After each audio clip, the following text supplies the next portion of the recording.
Welcome to Brand Builders TV.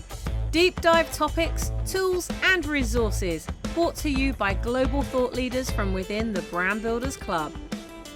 This show gives you access to the strategies that you can use to move forward with ease and flow in every area of your life and business.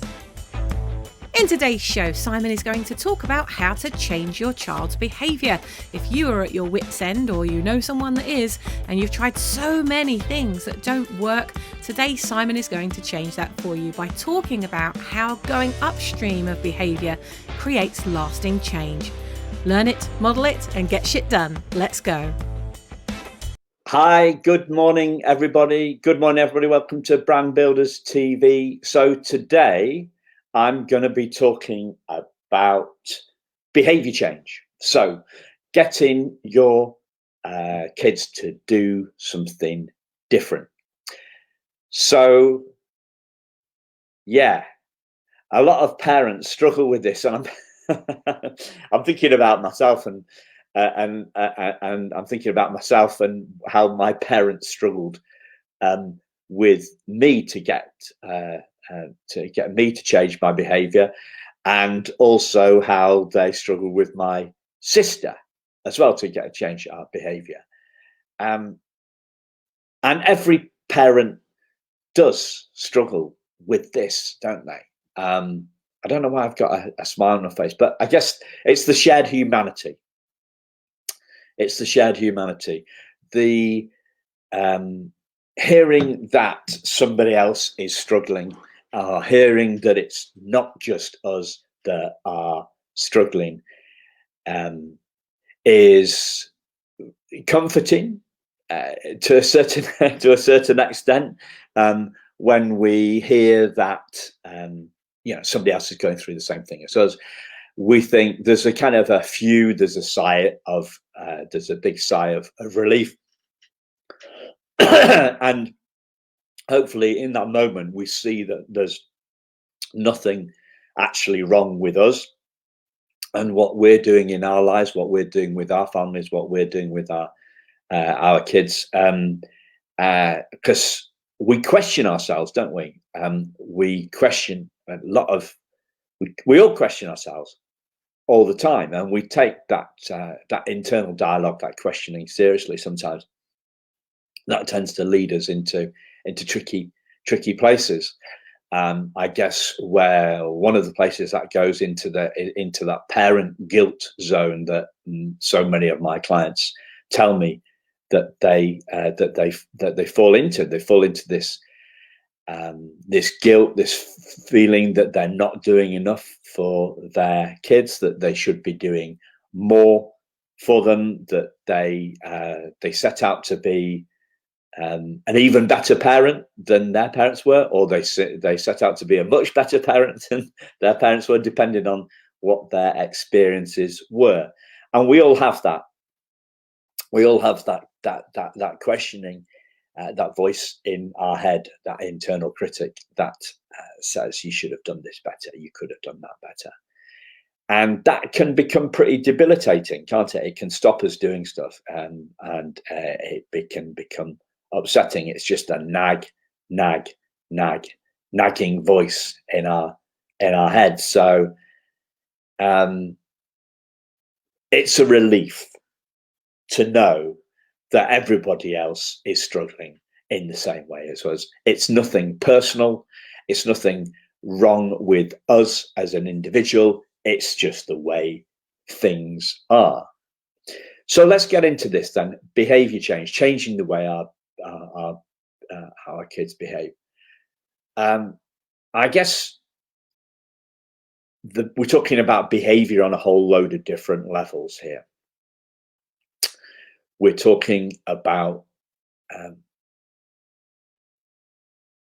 logistics, getting kids to school, getting kids to bed. That's not really going to be my domain here. I'm not that sort of a parenting expert who is going to deal with all that stuff. There are plenty of people out there giving you advice in this area. So where am I gonna, what can I help? Where can I possibly help you on this? I think it's with the bigger stuff. It's with the bigger behavioral challenges that you're facing with your kids. And can we change that behavior? Can we change our own behavior? Or what changes? What changes behavior? What changes behavior? That's a bigger question. And a bigger problem needs to ask a bigger question. We need to, Einstein said something about we can't solve a problem at the same level of thinking that caused that problem. So we need to go further. We need to ask ourselves different questions. We need to do different things if we're going to change our kids' behavior. And can we change our behavior? Yes, sometimes, and sometimes we can't. So another way of looking at this, or in terms of what we need to do, is to think about whether we need to do something different. Because another Einstein quote is trying to do the same thing, man's one definition of insanity is trying to do the same thing time and time again to get a different result. So we need to get a different result. To get a different result, we need to do something differently, to put it more bluntly and more succinctly. Who's got time for this? And that takes us to the question of, why do we do anything? Why does a child do anything? Do what they're doing? And why do we do? Why does anybody behave in the way that they behave? And that might sound like an existential, too abstract question, but it's pretty simple answer. It's because of the way that we feel. We do stuff because of the way that we feel. Our emotions drive our behavior. What we do is driven by how we are feeling. So if we want to change our child's behavior, then we need to change the way that they feel. That takes us to another question.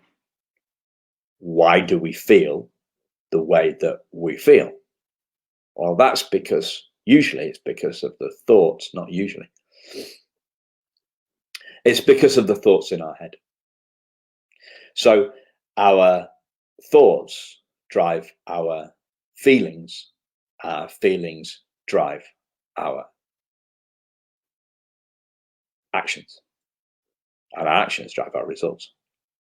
So we need to go upstream of the behavior to understand the feeling that is causing the behavior. If we can change the way we feel by changing the way we think, or by going even further in terms of looking at our identity. So most of us as parents feel that we're not doing a good enough job, or we're not a good enough parent. We have that self-doubt, and that leads us to think in certain ways, and to feeling certain ways, feeling this guilt thing, and that leads us to the way into the way that we act. So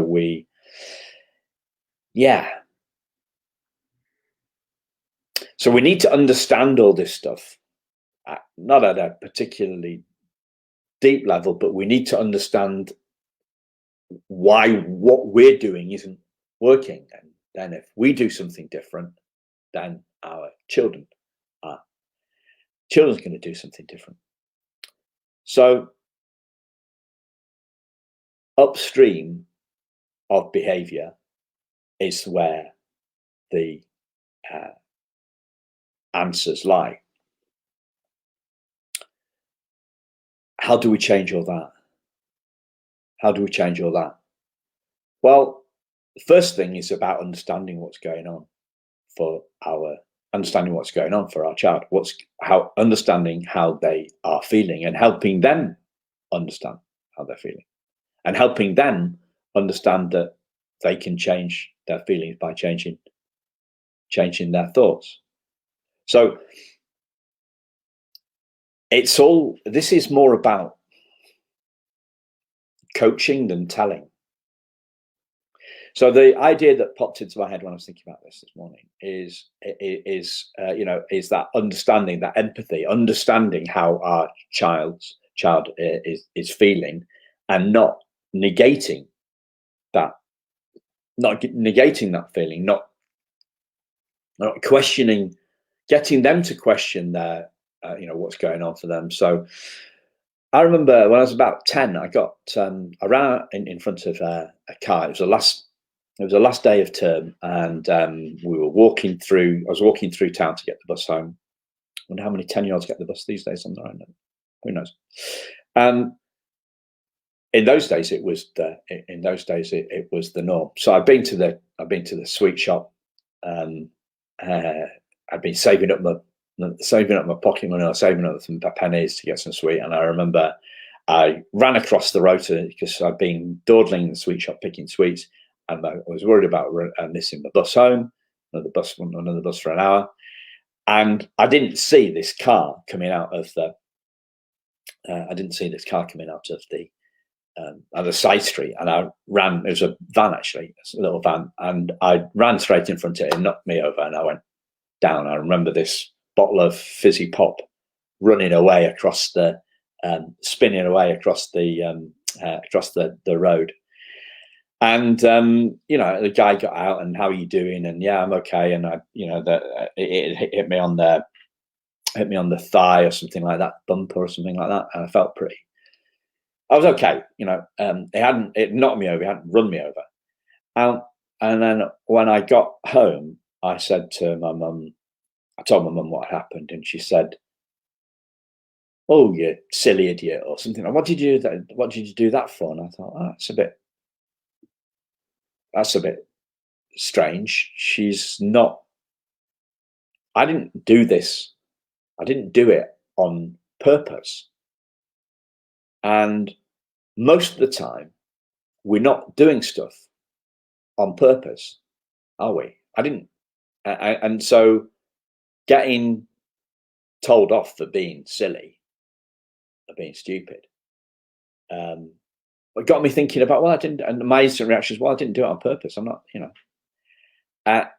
and if we're understanding our kids' behavior, if we're questioning their behavior, and we're thinking that it's conscious, that they've done this stuff on purpose, then we're gonna lose that. We're gonna lose rapport in the moment with the child, and we're gonna lose empathy, and we're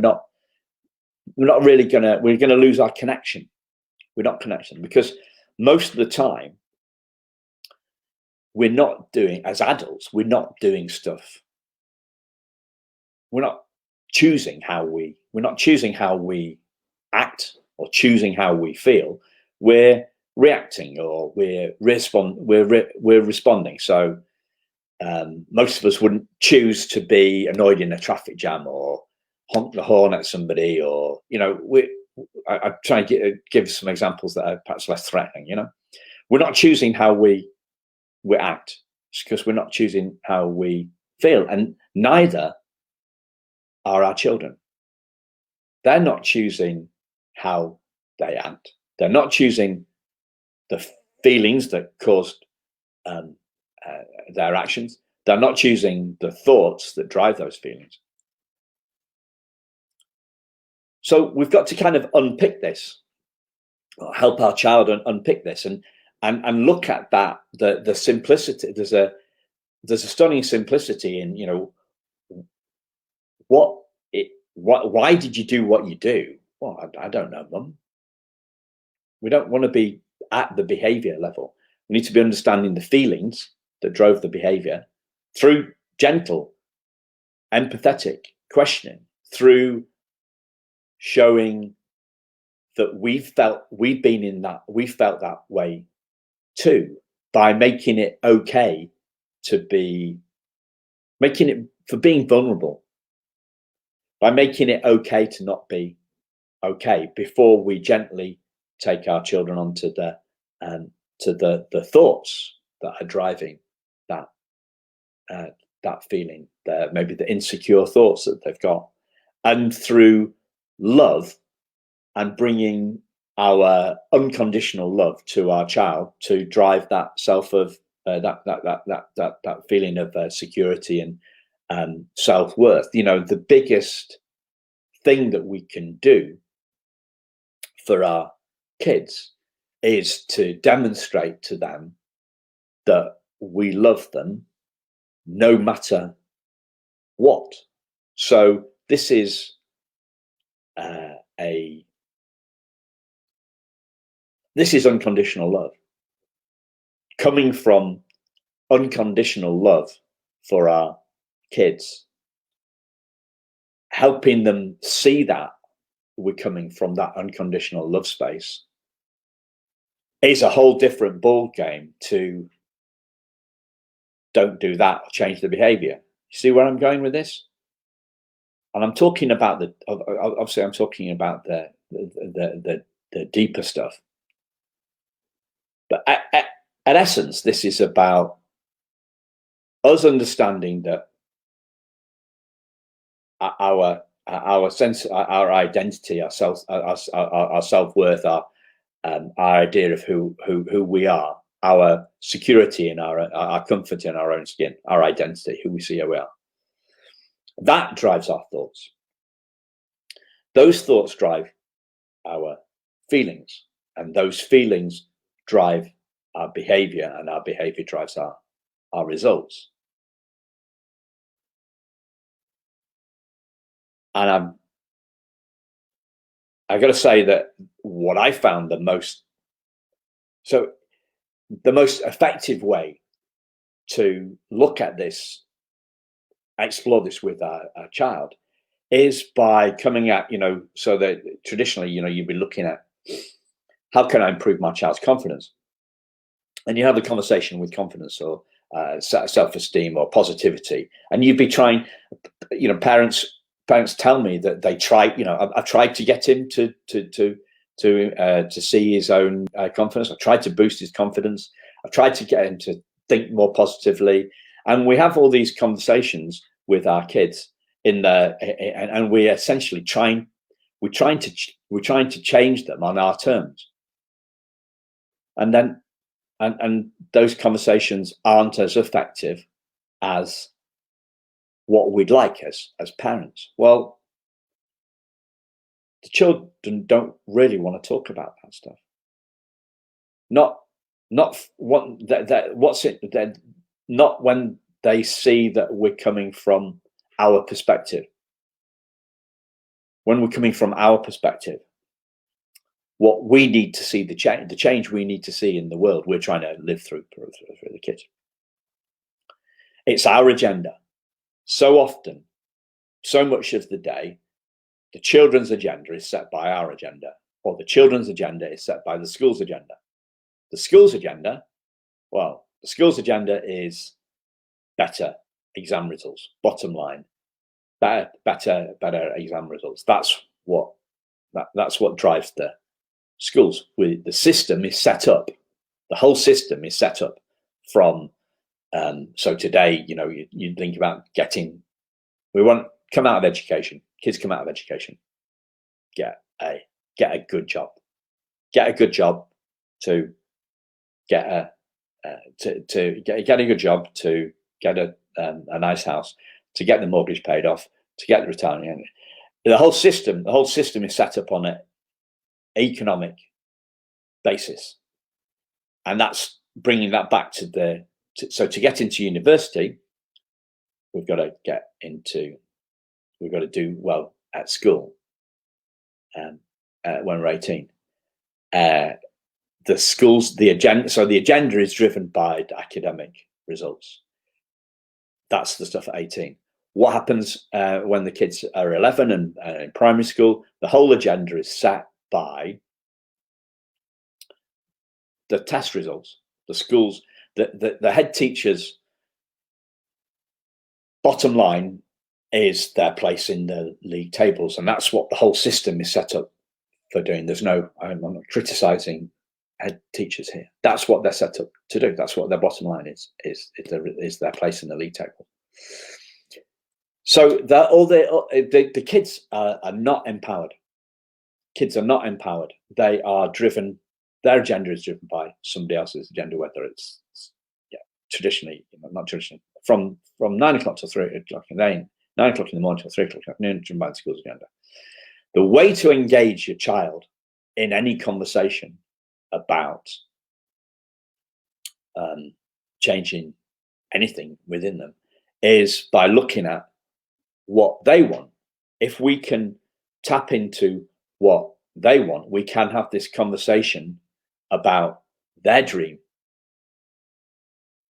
their behavior. So their dream, whether it's football, being a football star, being an author, being a nurse, whatever it is, or whether it's a short-term goal, getting into the school rugby team, getting into the school cricket team, passing the piano exam, what their objective is. That's the key to engaging your conversation, engaging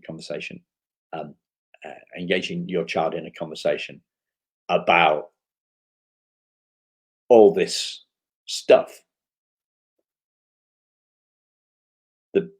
Then we look at what they need to do to make their dream come true. So a coaching approach, what they need to do. Then we're into how they need to feel to change what they need to do. And then we're into how they need to, where those feelings come from. Feelings come from their thoughts, and how they need to think to change what they do. So this is a whole bigger conversation. And we take the learnings from that conversation into changing the behavior. So they become engaged in a conversation about changing, making their dream come true. And we use that as the basis for a conversation to help them change their behavior. So what do you think? What you've learned, how your feelings drive your behavior on the big picture, and then we look at the feelings that drive the behavior on the little picture stuff. So what is it that's going on for you when you're lacking a little bit of confidence, perhaps, or your positivity has dropped? Taking a systemic, structural, strategic approach, but one that is ultimately about simplicity, because our identity drives our thoughts drive our feelings drive our behaviors, and our behaviors derive our outcomes in this world. Now, as I'm talking about this, I'm thinking, this sounds it all sounds too much. We're talking about behavior change here. Why have we gone into all this? Well, if we want to change behavior, we need to go right upstream of it. Whatever parents have been doing so far, it's not working. It's not working. So we need to go upstream. We need to do something different. And this 5-step approach may sound kind of complex to some, but I can assure you it is really, really simple.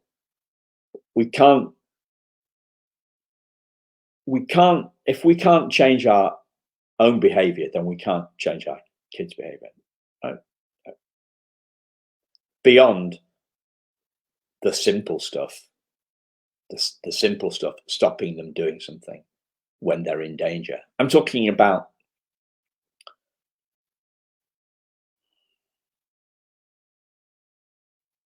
the stuff that needs a bigger solution, the stuff that isn't working, the stuff that isn't working in your kids' life at the moment. You know, they may be struggling with corona. We tried to coronavirus and what that's doing to them, and they're worried about the grandparents, and you know, we try and chivvy our kids up, and it doesn't work. We need to empower them to be able to change how they feel themselves, and we can't teach that if we can't do it ourselves.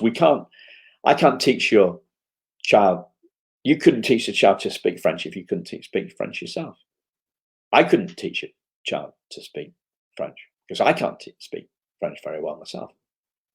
But what I have done, I have created this process that is all about empowering kids, going well upstream of behavior, and sharing that process, sharing that process with you so you can get the same results that I get. Wouldn't that be great? So you know my process. So you know the underpinning science here, the underpinning principles behind this process. Once you know that process, then we get into the stuff about how you're going to use the child's version of that process, the happy apples and the positive pomegranates, confident coconuts, and all that great stuff. And I've got developed all the resources around that. So I'm explaining this to you so you can explain it to your children. I'm providing you with all the resources that you need to make that happen. And that's what this is about. So this is about empowering you to empower your kids to change their own behavior, because the truth of this is that behavior changes automatically when we have insights, when we have a big enough insight. So the example one of my mentors talks about is if you found a shortcut to work that saved you. Hi, Sammy. I love happy apples. When you find a shortcut, if you found a shortcut to work, you're not going to need a strategy to remember that. You're just going to do it automatically. And we've got so many people telling us there's these 10 different ways to do this, and 6 ways to make your children happy, and 10 ways to make your child more confident. Well, there's only one way to change your child's behavior is for that child to change the behavior for themselves through an insight, through a new idea, through an understanding of the feeling that's driving the behavior that you want to change. So upstream of feelings are the thoughts, and we're asking gentle questions here. First of all, we're actually making the connection real, because most of us adults think that our feelings come from the outside world. Well, they don't. They come from the thoughts in our head. And that is the ultimate empowerment for your child, because then they realize it's the ultimate power for all of us, because otherwise we are victims of the outside world. We are victims of the outside world because we think that the outside world changes the way we think, and the way we think changes the way we feel. But as Sammy says, you know, she loves happy apples and confident coconuts. Well, it's as simple than that, ladies and gentlemen. Our feelings come from our thoughts. Like juice comes from fruit. Like juice comes from fruit. So if you put a happy apple into a juice, if you put an apple into a juice, you're going to get apple juice. If you put a happy apple into a metaphorical juicer, you're going to get happy apple juice. And if you drink the happy apple juice, how are you going to feel? You're going to feel happy. And it's too simple. It's too simple for us adults to get. Luckily, the kids absolutely love it. And you'll see that You'll see that in the same way as you'll see that as in the same way as all the hundreds and thousands of kids that I've worked with and the parents I've worked with as well. When they see that, when they've empowered, when they've empowered their children with that understanding, that simple understanding that their feelings come from thoughts, like juice comes from fruit, and then they can have the real fun, learning with the confident coconuts and the positive pomegranates and the elegant elderflowers and the superstar fruits. That's when the magic happens. When the magic happens through fun. So today we've been talking about sort of serious stuff, but kids learn more when they're having fun. So if you want your child to learn more about this stuff, you want to learn more about this stuff before you share it with your kids, then get in touch. simonbenn.co.uk. See you all soon. Cheers. Bye-bye. I hope that you've enjoyed the show today as much as we've enjoyed making it for you. If you've got anything out of this episode, please do tell someone else how they can subscribe to the Brand Builders TV channel at youtube.com/brandbuilderstv. Why not join us at our next Brand Builders Thinkubator, a global mastermind that we run every week to take away the loneliness of being in business on your own. For more information and to book your place, visit light.brandbuilders.club/Thinkubator. That's light.brandbuilders.club/Thinkubator. Until next time, be the ripple that you wish to see in the world, and we'll see you soon.